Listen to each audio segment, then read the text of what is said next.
Donc, permettez-moi de vous présenter donc, la prévention et la prise en charge.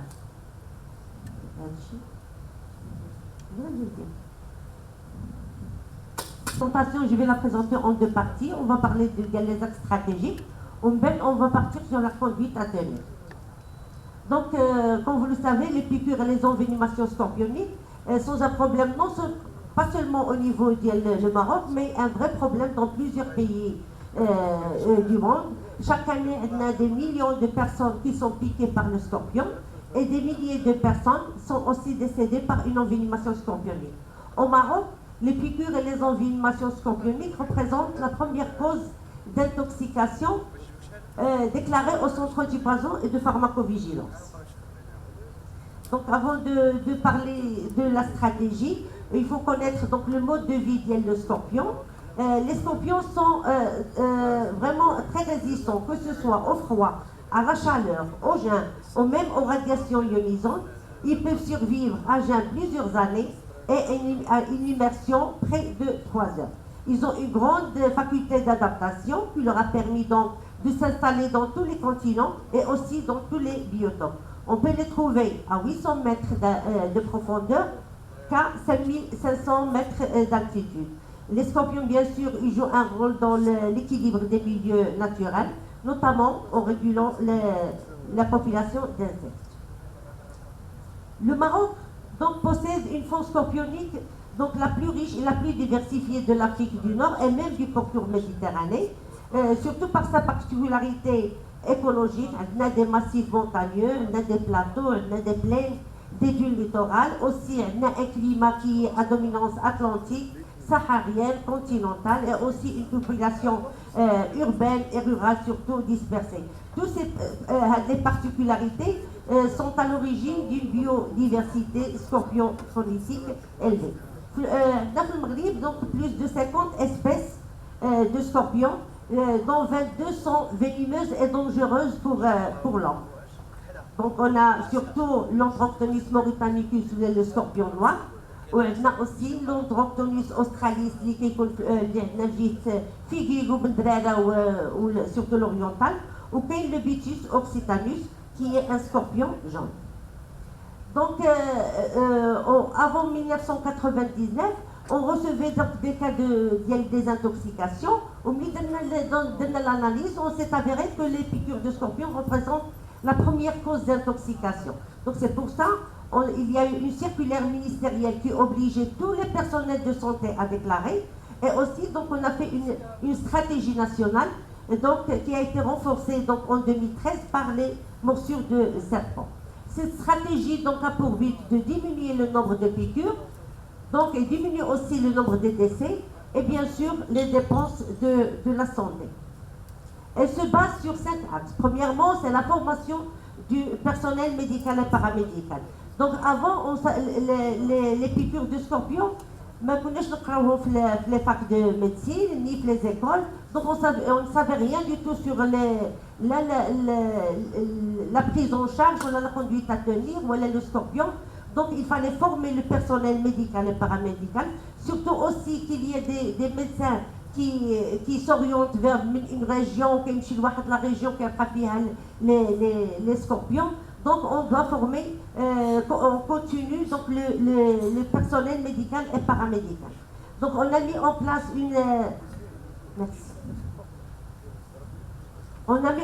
un système d'information qui est spécifique aux piqûres de scorpions. On va parler axe par axe. Et bien sûr, parmi les axes stratégiques, on a l'information et surtout la sensibilisation de la population sur les risques des piqûres de scorpions. On a amélioré la prise en charge des patients et bien sûr l'implication multisectorielle, vu que le piqûre de scorpion qu'on va voir après, c'est un مشكل multidisciplinaire. Donc pour le système d'information, c'est une composante principale de la stratégie nationale. Donc il nous a permis donc de collecter, traiter et enregistrer l'information. Bien sûr, pour évaluer l'ampleur de les problématiques des piqûres de scorpions à travers donc, les indicateurs spécifiques. Et donc, au niveau national, régional, on connaît donc la situation épidémiologique grâce à ce système d'information. Voilà, donc on a des indicateurs démographiques, des indicateurs économiques et des indicateurs évolutifs pour le suivi des piqûres et les envenimations scorpionneuses. Donc ici c'est le circuit de l'information. Donc au niveau de toutes les formations sanitaires de base, il y a un registre. Donc le registre, donc à chaque fois qu'il y a une piqûre de scorpion, il est enregistré. Puis à la fin du mois, avec le registre de la cellule épidémiologique provinciale, donc qui va être compilé et va être ensuite envoyé vers le centre antipoison pour le suivi des indicateurs et voir la situation épidémiologique des piqûres au Maroc. Donc voilà, donc grâce à ce système d'information, on a suivi les piqûres de scorpions depuis les années 80. Mais ce qu'on remarque, c'est qu'avant le système d'information, on recevait vers le 820 cas par an, alors qu'après le système d'information, il y a eu une augmentation, non pas des cas, mais surtout des déclarations. Donc on est arrivé à une moyenne de 27 000 cas par an. Ce qui nous a permis aussi de connaître la cartographie des piqûres de scorpions. C'est la carte marocaine, on l'a divisée selon les déclarations en 3 parties. On a une partie rouge, donc une incidence élevée ou une létalité élevée. Alors que les parties marron, on a une incidence élevée, mais la létalité elle est moyenne, donc exceptionnelle. Les parties jaunes, on a une incidence qui est faible, mais on n'a pas de létalité. Ce qu'on peut remarquer, que c'est avec les parties rouges, la zone rouge, elle coïncide avec la concentration, la répartition des espèces sur la carte du Maroc. C'est pour ça qu'il faut, donc connaissant les zones à risque, on doit cibler tous nos efforts dans les zones à risque. C'est pour ça qu'on fait chaque année, au niveau du centre antipoison, avec le ministère de la Santé, on fait des campagnes de sensibilisation, des campagnes nationales, on fait la formation du personnel médical. Chaque année, déjà, le 1er juillet, on a fait la semaine nationale de la sensibilisation contre les piqûres et les envenimations scorpioniques. Pour les caractéristiques démographiques, en général, presque les 70% des piqûres, elles se passent au milieu rural et surtout à l'intérieur des maisons. L'heure de la piqûre, elle est entre 18h et 6h du matin. Donc, surtout, c'est les parties distales qui sont les plus touchées. Bien sûr, les mains et les pieds, vous les plus touchés.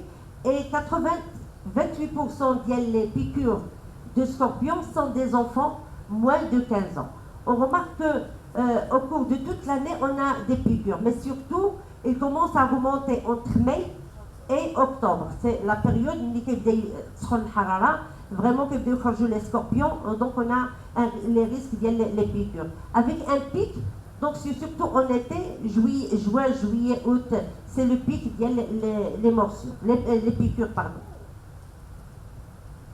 Concernant la gravité à l'admission, ce qu'on peut remarquer selon les déclarations du régional, donc 90% des cas, les cas de piqûres, ils arrivent en classe 1, c'est-à-dire des manifestations locales. Soit une douleur locale, une petite rougeur, un petit défourmillement seulement local. Alors que 8% des cas qui jouent en classe 2, classe 2, je des signes généraux, donc une hypersudation, des vomissements, douleurs abdominales, mais ne mettant pas en jeu le pronostic vital. Alors que 1,78%, moins de 2%, ils arrivent en détresse cardiovasculaire, respiratoire et neurologique, où le pronostic vital donc, en jeu. Ce qu'on appelle donc piqûre simple, les 90% des gars, de 27 000 cas de piqûres qui jouent en moyenne في العام. Donc 90% d'entre eux ont une piqûre simple. Alors que moins de 10% ont qui envenimés. C'est très important la notion piqué envenimé. On passe l'IEC, ou l'information, éducation, communication, ou surtout la sensibilisation de la population. Donc l'objectif de l'IEC, c'est comment éviter la piqûre et comment améliorer la prise en charge avant l'arrivée la structure sanitaire. Donc il faut passer des messages, le bon message, en communiquant sur le danger, les scorpions, les facteurs de risque, les moyens de prévention, la conduite à tenir et bien sûr le traitement thérapeutique traditionnel. Voilà, donc avant de parler de la prévention, on doit connaître le comportement des scorpions. Les scorpions, ils sont actifs pendant les mois les plus chauds. L'hiver, leur activité est ralentie. Ils sont photophobes, sensibles au rayonnement visible. C'est pour ça qu'ils se cachent le jour dans des coins obscurs, sous les pierres, sous les pierres, les habits, les chaussures, les meubles. Donc vu qu'ils sont photophobes, donc ils se cachent dans les milieux obscurs. Et ils ont une activité nocturne, donc entre 18h et 9h du matin, c'est pour chercher, ils sortent pour chercher la fraîcheur et chercher la nourriture. Les scorpions, ils n'attaquent pas, ils ne piquent que lorsqu'ils sont malmenés ou là, donc attaqués ou là dérangés. Ils se nourrissent essentiellement de proies vivantes ou là fraîchement tuées. C'est pour ça, donc les insectes, donc les papillons, les criquets, les fourmis, ou des crustacés, ou des araignées, ça c'est la nourriture du scorpion. Donc qu'est-ce qui attire? Les facteurs qui attirent le scorpion, donc c'est l'humidité. Donc les scorpions, ils sont adaptables, mais ils prospèrent avec une humidité. Donc les parties humides, c'est un refuge parfait pour le scorpion. Donc l'obscurité, comme on a dit qu'il est sensible à la lumière, donc les localités où il n'y a pas de lumière, où il n'y a pas d'électricité, elles constituent une cachette pour le scorpion. Les petits insectes, comme on a dit, c'est la nourriture du scorpion, c'est la source de nourriture de la carotte. Donc, et les bois pourris et les débris, c'est un refuge de cachette pour le scorpion. Donc, en connaissant donc les facteurs de risque ou le comportement du scorpion, on peut donc passer certains conseils de prévention. Comme on a dit que 70% des piqûres se passent à l'intérieur, à domicile. Donc, il faut éviter que le scorpion entre dans les maisons. Comment on va faire ça? Il faut entretenir les maisons, il faut nettoyer à l'intérieur comme à l'extérieur. Donc, bien sûr, ne pas laisser les ordures ménagées, s'amorceler dans les sites. Il y a source, il y a les moustiques. Oubliez que les moustiques, ça attire, donc c'est la nourriture du scorpion, donc ça attire le scorpion. L'électrification des lieux externes, il faut désherber. Donc, le milieu rural, les maisons ديالهم ولا الديور ديالهم راه مصنوعين غير كيديروهم حجر فوق حجر وكيديروهم اصلا كيكون داك العش داير بهم وكيكون داك الشوك وهذاك العش داك الشوك تما فين كيتخبى العقرب. دونك حنايا كننصحوهم باش ملي كيقرب الصيف ينقيو داك الاعشاب وداك الشيء اللي دايره بالمحيط ديال لي ميزون ديالهم ويحيدوا كاع داك الشقوق وداك الحفاري اللي عندهم في البيت ولا في السقف. حتى في السقف كيطيح عليهم العقارب. كنقول لهم او موان يسدوا هذوك الشقوق ويسدوا داك التقابي ويسدوا داك الشيء باش ما يخليوش العقرب يجوا في الدار. يرطبوا او موان على ان متر لو فيو كو لو سكوربيون ما عندوش واحد دي غريف اللي يمكن له يطلع في لي بارتي ليس. دونك او موان كنقول لهم يرطبوا الحيط ديال الديور ديالهم على الاقل 1 متر، يرطبوه ولا يجلجوه ولا هذا باش ما يدخلهمش العقرب. بيان سور ريارونجمون ديال داك الاثاث اللي عندهم في الدار ولا الحوايج اللي ما مستعملينش كيجمعوا لهم غير لي زارينيي وداك لي زارينيي هي لا نوريتور ديال السكوربيون. دونك كنقولوا لهم يحيدوا كل ما هو اللي ما عندهمش به الغرض يحيدوه ويبعدوه باش pour réduire les cachettes. Bien sûr, les prédateurs des scorpions في الميليو رورال هما لو فولاي بحال الدجاج بحال لي كانار بحال هذوك تياكلوا العقارب. لي ريسون ولا القنفود هو لو ميور بريداتور مالوغوزمون بدا كينقرضوا ما كاينش. لي شان اون لي كونساي سورتو في الميليو اوربان كيكونوا داك الفيلات اللي كيبدا الحفير حداهم في الجناب داكشي ملي كيبدا الحفير كيخرجوا العقارب. Donc, des prédateurs qui peuvent aider à éviter l'accès du scorpion dans les maisons. Maintenant, on a vu comment éviter l'accès du scorpion. Maintenant, comment éviter la piqûre. كنعرفوا ان في l'été les enfants كيخرجوا غير بالسناده غير هذا كيمشيو يديو في سميتو في الحفاري وكيمشيو يلعبوا. دونك حنايا اون كونساي لو بور دي شوسور عاوتاني ou des gants surtout pour les ouvriers ou les agriculteurs. Il faut faire attention avant de toucher ou de manipuler. À chaque fois الناس هذوك اللي ساكنين في لي زون روج نقول اشاك فوا غادي تهز واحد الحجره او تهز واحد المبل او تهز واحد هذا ديما يكون عندك ان ريفلكس ان يقدر يكون ان سكوربيون سو داك لا بيير ولا سو هذاك. دونك يفو فيغ اتونسيون قبل ما يلبس حوايجو خصو يسوس داك يسوس صباطو يسوس حوايجو يسوس هذوك قبل حيت لو سكوربيون تما فين كيتخبى. دونك ليوتيليزاسيون ديال لي لامب ultraviolettes. لي لامب ultraviolettes كيبينوا لينا العقرب فلوريسون. دونك هذا قبل ما يلبسوا كنقول لهم قلبوا على العقارب. سواء بيان سور ماشي كلشي الناس عندهم داك لي لامب ultraviolettes، يمكن يديروا حتى لي طورش ولا لي بيل العاديين vu que le scorpion il a peur de la lumière. donc à chaque fois que تشوف la lumière غادي يقدر يبان لك le scorpion. ne pas laisser les portes ديال لي فواتور ولا لي كاميو. كنعرفوا كيمشيو كاينين بعض الناس كيمشيو للعربيه ملي كيكون الصاد كيخليو البيبان محلولين. دونك لو سكوربيون يقدر يدخل لهم حيت بيان سور الطوموبيله فيها الظلام دونك مظلمه غادي يمشي يقلب هو على لوبسكوريتي. دونك يقدر يا ان ريسك. لو ريسك اولا ديال لا بيكور ديال لو كوندكتور وكاين اوسي ديال لي باساجي. اون بليس كاين يقدروا يمشي لينا واحد العقرب اللي فينيمو في واحد لا ريجيون ملي ويسافر به هذاك السيد الطوموبيل ديه لينا واحد لا ريجيون اخرى. دونك هادو parmi les conseils de prévention. Aussi il faut éviter les moyens traditionnels. Ça c'est très important. كاينين الناس اللي كيديروا لا سوسيون. هذاك لا سوسيون هذاك براسو هذاك السيد اللي كيدير داك العمليه اذا كانت عنده اون ليزيون او نيفو ديال لي ليفر ولا او نيفو دي جونسيف يقدر حتى هو يتسمم. كاينين الناس اللي كيديروا لا سكاريفيكاسيون.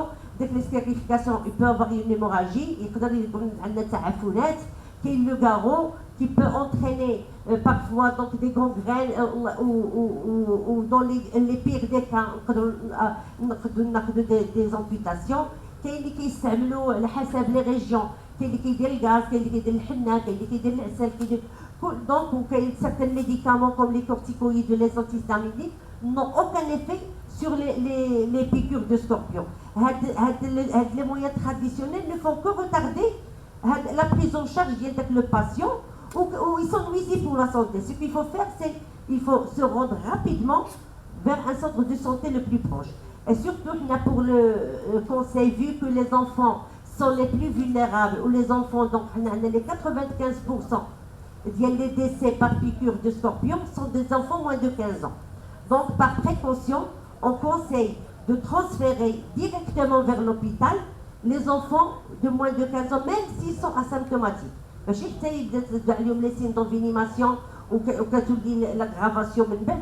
دونك dès qu'il y a une piqûre chez un enfant de 15 ans, il faut le transférer rapidement vers l'hôpital. Concernant la lutte antiparasitaire, l'utilisation des pesticides pour le scorpion, normalement l'utilisation des insecticides ne fait que réduire les insectes et bien sûr réduire un petit peu la nourriture du scorpion. كاين certains gens qui utilisent بحال دابا داك القطران ولا لا لافوند هادو ils sont répulsifs ولكن اوكازيونيل. ملي كتكون داك كيديروا لا بروميير فوا كتكون لودور باقا مجهده elle peut repulser le scorpion. mais كيخصو يتعاود ويتعاود وديما دونك سي با il ne tue pas le scorpion mais il le fait que fuir répulsif. Concernant les pesticides en général, on déconseille l'utilisation des pesticides parce que les pesticides, le scorpion, il est très résistant. Comme on a vu, il est très résistant. Donc il faut une quantité كتيرة ديال les pesticides pour l'utilisation des pesticides. Alors, on peut tomber l'intoxication sévère par les pesticides au lieu d'une piqûre de scorpion. C'est pour ça qu'on déconseille l'utilisation des pesticides. Mais le scorpion, il est très résistant, donc même aux radiations ionisantes. Donc, parmi les axes de la stratégie, bien sûr, on a l'amélioration de la prise en charge. En plus de la formation du personnel, on a mis à jour et validé la conduite à tenir. Donc, par des experts nationaux, on a donc fait des journées et des tables rondes. On a amené donc des cardiologues, des neurologues, des pédiatres et des réanimateurs marocains.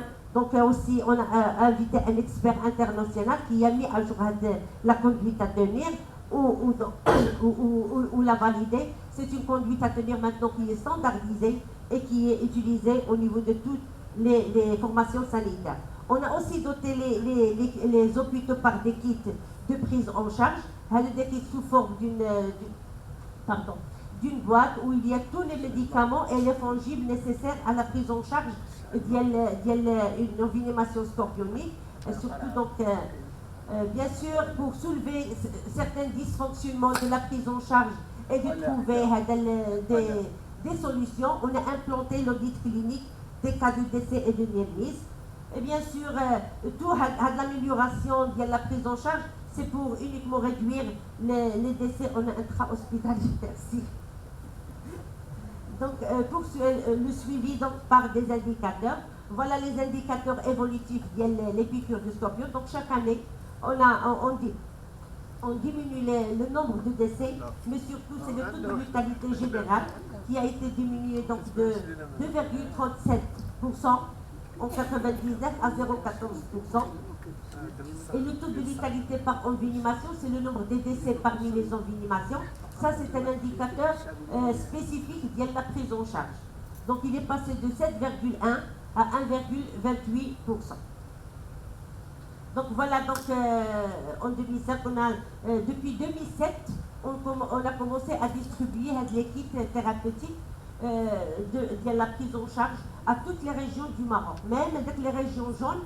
حتى هما كنصيفطوا لهم كل عام واخا اون بتيت كونتيتي ولكن ديما كنصيفطوا لهم كل عام دونك تقريبا واحد 1200 كيت كنصيفطوهم في لو موا افريل لو موا دو ماي سيتادير افون ما يبدا الصيف يبدا الحراره يبداو لي بيكور وهاد لي كيت ils sont conçus par le personnel ديال le centre antipoise. Donc l'implication multisectorielle elle est très importante.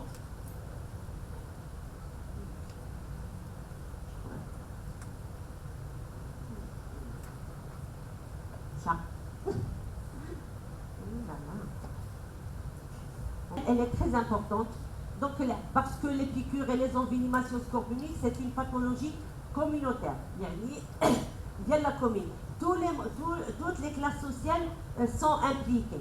Mais le citoyen lui-même, il doit donc suivre ou éviter l'accès du scorpion dans sa maison. Les collectivités locales خصهم يجمعوا داك الازبال ويجمعوا داك النفايات اللي عندهم في الدواور ولا اللي عندهم في جهتهم. Les représentants des autres ministères, l'éducation, l'agriculture, les travaux publics, باش يديروا الضوء ويديروا الطرقات باش يسهلوا l'accès les personnes rapidement vers les formations sanitaires. Les médias ils jouent un rôle très important pour diffuser le bon message de sensibilisation et de formation pour la population. Bien sûr, les associations et les ONG, tous doivent être impliqués dans cette lutte contre les piqûres et les envenimations scorpioniques. Donc, on a eu donc un partenariat avec les associations, c'est-à-dire on a formé quelques agents référents. Ces agents sont des bénévoles qui habitent dans le milieu rural, donc très loin, vraiment, où on les a formés comment différencier entre piqûre et une envenimation, comment trier et orienter les classes selon la classe, et bien sûr donner des séances d'IEC et de prévention. Tout ça pour diminuer les piqûres, les cas de piqûres et surtout les dépenses de la santé ou de la population. Et bien sûr, diminuer les encombrements via les urgences. Les urgences sont encombrées par les piquets au lieu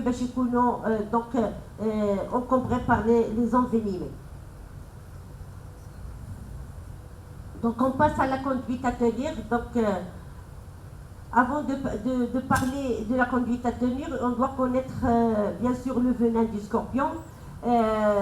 Les composants du venin sont complexes et spécifiques à chaque espèce. Ils se composent par plusieurs des mucopolysaccharides, des oligopeptides, mais les composantes actives sont les toxines peptidiques, donc qui assurent l'essentiel de la toxicité. Donc le venin du scorpion, il se fixe dans les tissus, il a une affinité particulière pour le tissu nerveux, d'où l'appellation neurotoxine, au niveau desquels il modifie donc la perméabilité des canaux. Donc c'est très un peu surtout celui du sodium en particulier. Donc voilà donc le mode d'action vient le venin. Il va se lier aux canaux ioniques, surtout sodium et calcium. Il va modifier donc la perméabilité des ions et il va donner une dépolarisation durable de la jonction neuromusculaire, ce qui va donner une libération des médiateurs chimiques. Les médiateurs chimiques ou les neuromédiateurs, qui sont à l'origine d'une défaillance cardiaque, respiratoire et neurologique. Concernant la pharmacocinétique du venin, il a une résorption très rapide, donc une distribution aussi rapide.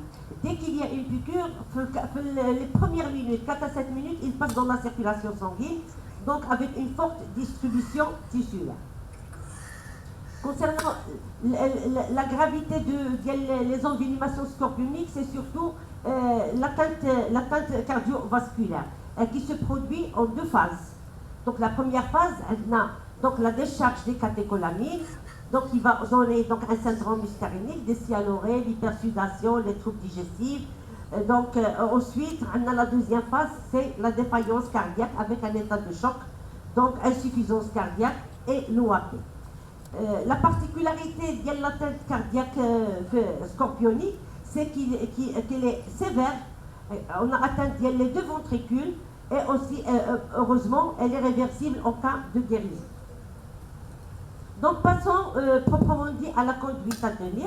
Donc l'essentiel de la conduite à tenir, c'est qu'il faut différencier entre piqûre simple avec sans envenimation et une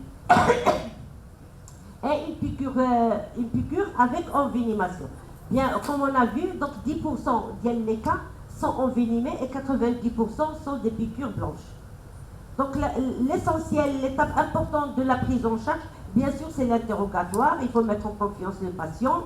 Il faut confirmer la piqûre. C'est un point qui est souvent unique. Le scorpion est souvent repéré. Les conditions de la piqûre, bien sûr, la région, la date, l'heure. Donc un patient qui vient des régions rouges, un patient qui vient d'une région, la carte de la région jaune. Le temps post-piqûre, il est très important car c'est l'intervalle qui sépare le moment de la piqûre, ni qui explique le premier examen, le temps post-piqûre. Alors 4 heures, les 4 heures, la piqûre, ou 4 heures, il a les signes cliniques, les signes d'envenimation. Mais c'est très rare. Il y a les signes d'envenimation après les 4 heures. C'est pour ça كنقول لهم يعرفوا الوقت exact باش فوقاش تقرص بالعقرب. Donc il a كانوا بانوا لك واحد les signes qui sont 5 minutes بانوا, ils sont très importants, qu'il y a une gravité. Donc bien sûr on va faire un examen clinique, l'examen local, l'examen loco-régional, on fait un examen général. Donc il faut prendre la tension, la fréquence et le rythme cardiaque, la fréquence et le rythme respiratoire, la température et surtout le poids, parce que le poids, on va ajuster le traitement en fonction du poids. Il faut rechercher les signes généraux et surtout, il faut chercher les signes prédictifs de gravité, qui sont très importants à les signes, surtout si c'est un enfant moins de 15 ans, s'il a une fièvre très importante, supérieure à 39, une hypersudation importante, des vomissements importants et le priapisme. Donc, il faut rechercher les signes aussi de détresse vitale. Et à la fin de cet examen, on va hiérarchiser le patient. Donc, comment on va la classe 1, c'est la présence de 1 ou de plusieurs signes locaux. Avec le patient, il aurait des douleurs, une douleur des œdèmes, un œdème léger, c'est pas comme le serpent qui est un œdème important. Donc, et aucun signe général. Donc la douleur, elle est localisée, elle est violente et elle peut durer au moins 24 heures. C'est ce qu'on appelle une piqûre simple sans envenimation. C'est-à-dire qu'il y a 90% des cas. Donc pour la classe 2, c'est la présence du venin dans la circulation générale qui va se manifester par des signes généraux. On a une hyperthermie ou la hypothermie, des frissons, élévation de la pression artérielle, donc des nausées, douleurs abdominales, ballonnement abdominal et retention d'urine. Si au cas où on a des signes plus un signe prédictif de gravité, donc des vomissements importants, une hypersudation importante, un enfant, de priapisme, si on a au moins un seul facteur, ça doit alerter le passage le patient de classe 2 à classe 3. Donc, il y a un signe de gravité, on va le considérer comme classe 3.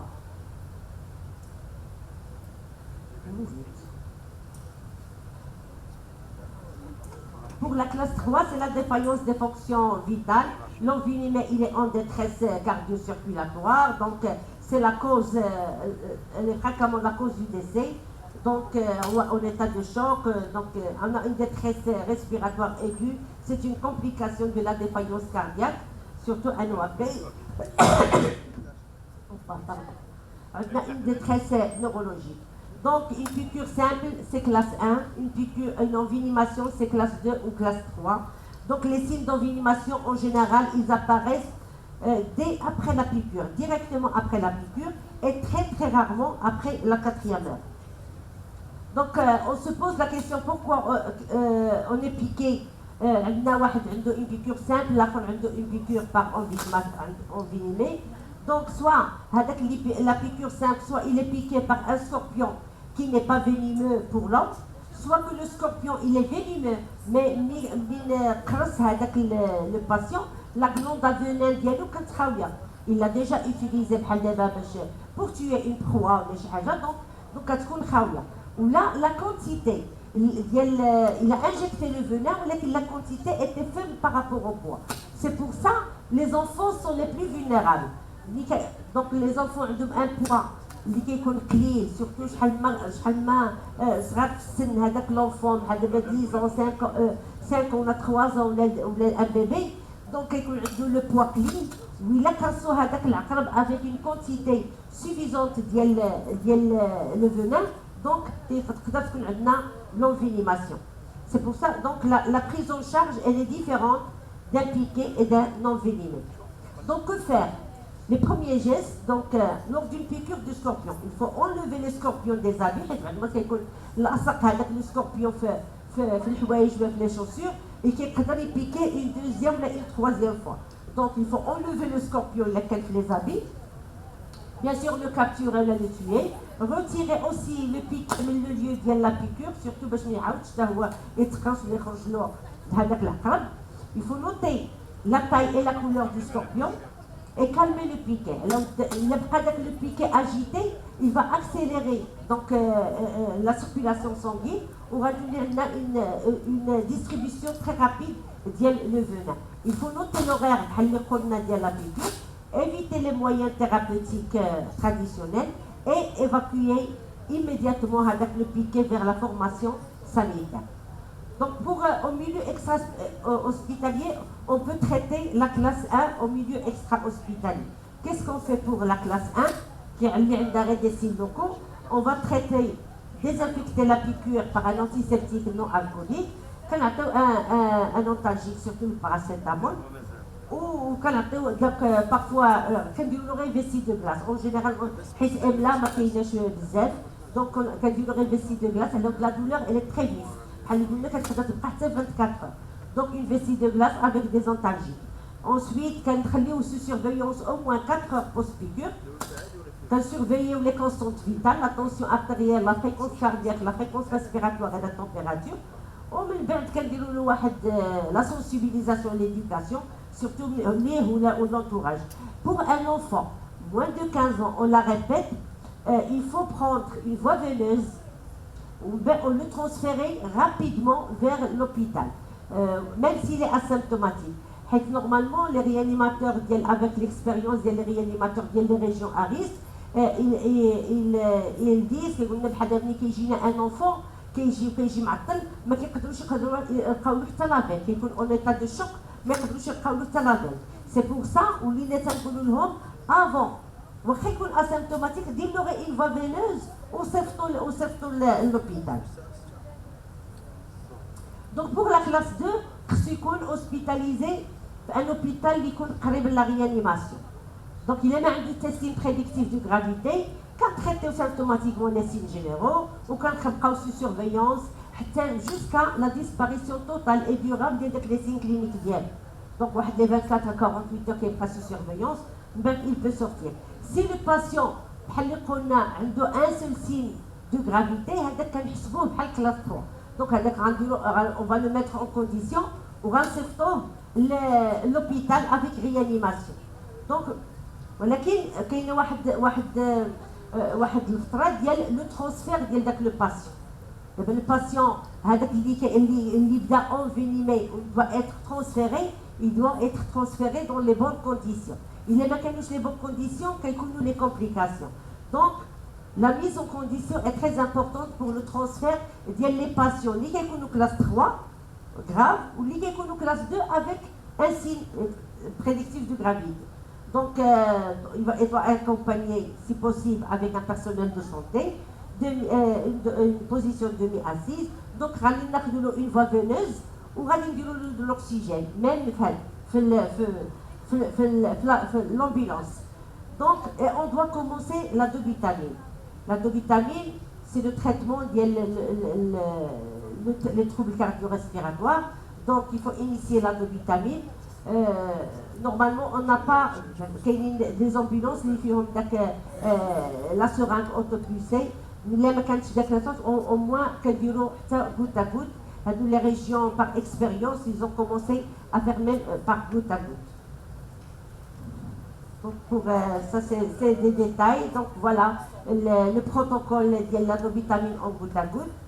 Donc pour بالنسبه la classe 3 c'est en service de réanimation, c'est au réanimateur de juguler le traitement. Bien sûr, il faut le mettre en condition. La ventilation artificielle contrôlée, elle est décisive.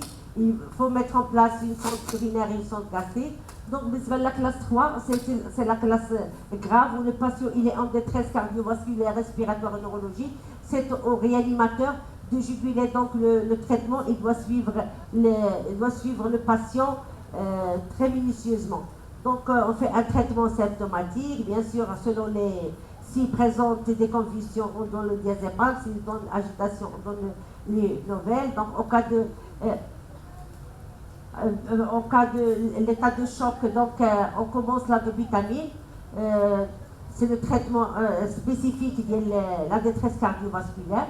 Donc je ne vais pas détailler le traitement surtout en réanimation. Donc, la détresse respiratoire et neurologique, c'est surtout l'intubation et la ventilation nécessaire. Il faut faire un bilan paraclinique qui permet donc de diagnostiquer les complications, surveiller l'état clinique ou ajuster le traitement. Donc, aussi faire un bilan biologique et radiologique.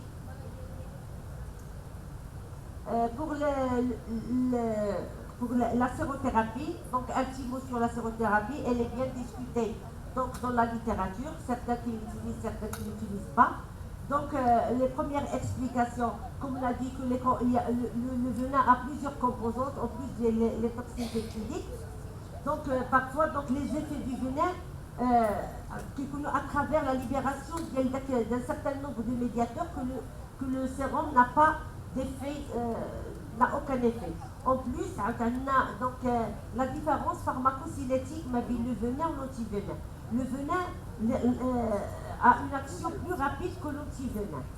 En plus, on utilisait au niveau au Maroc en 2001, on utilisait un sérum qui était non adapté les espèces d'Yamna. Il donnait une fausse sécurité, qui a fait des chocs anaphylactiques. Donc on l'a banni, on n'utilise plus. On utilise à sa place depuis 2007 les kits thérapeutiques. Donc ça c'est le schéma. Voilà la filière, les soins. Donc au cas où on a une piqûre de scorpion, le traitement traditionnel, comme on a dit, on va évacuer le patient rapidement vers une formation sanitaire la plus proche. C'est maladie sur fond. Le patient il est envenimé ou non. Si le patient il est envenimé,